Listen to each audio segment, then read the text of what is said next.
When the houses have become the common heritage of the citizens, and when each man has his daily supply of food, another forward step will have to be taken. The question of clothing will of course demand consideration next, and again the only possible solution will be to take possession, in the name of the people, of all the shops and warehouses where clothing is sold or stored, and to throw open the doors to all so that each can take what he needs. The communalization of clothing, the right of each to take what he needs from the communal stores, or to have it made for him at the tailors and outfitters, is a necessary corollary of the communalization of houses and food. Obviously, we shall not need for that to despoil all citizens of their coats, to put all the garments in a heap and draw lots for them, as our critics, with equal wit and ingenuity, suggest.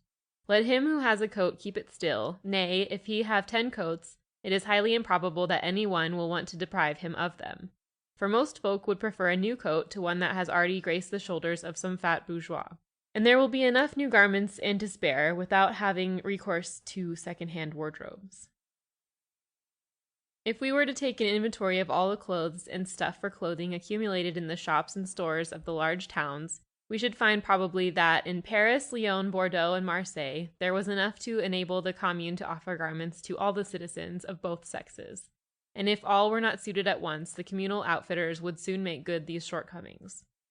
We know how rapidly our great tailoring and dressmaking establishments work nowadays, provided as they are with machinery specially adapted for production on a large scale. But everyone will want a sable-lined coat or a velvet gown, exclaim our adversaries. Frankly, we do not believe it. Every woman does not dote on velvet, nor does every man dream of sable linings. Even now, if we were to ask each woman to choose her gown, we should find some to prefer a simple, practical garment to all the fantastic trimmings the fashionable world affects.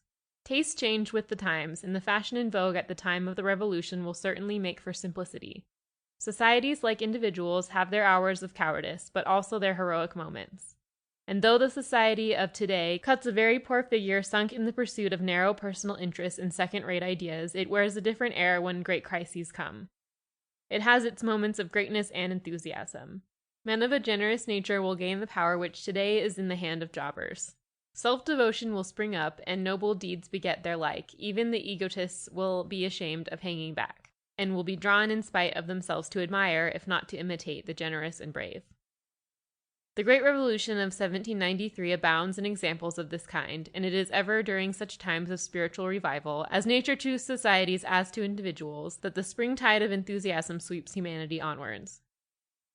We do not wish to exaggerate the part played by such noble passions, nor is it upon them that we would found our ideal society.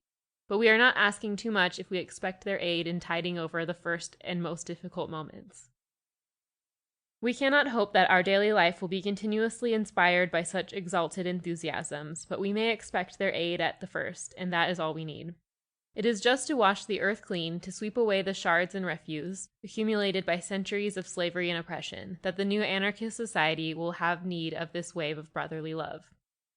Later on, it can exist without appealing to the spirit of self-sacrifice, because it will have eliminated oppression, and thus created a new world instinct with all the feelings of solidarity. Besides, should the character of the revolution be such as we have sketched here, the free initiative of individuals would find an extensive field of action in thwarting the efforts of the egotists.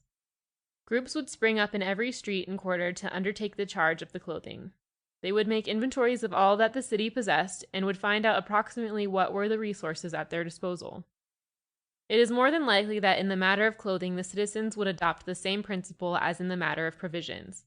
That is to say, they would offer freely from the common store everything which was to be found in abundance, and dole out whatever was limited in quantity.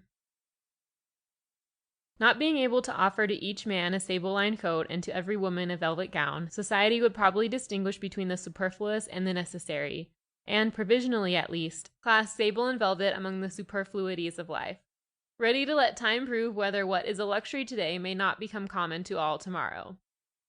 While the necessary clothing would be guaranteed to each inhabitant of the anarchist city, it would be left to private activity to provide for the sick and feeble those things provisionally considered as luxuries, and to procure for the less robust such special articles as would not enter into the daily consumption of ordinary citizens. But, it may be urged, this gray uniformity means the end of everything beautiful in life and art. Certainly not, we reply. and we still base our opinion on what already exists. We propose to show presently how an anarchist society could satisfy the most artistic tastes of its citizens without allowing them to amass the fortunes of millionaires.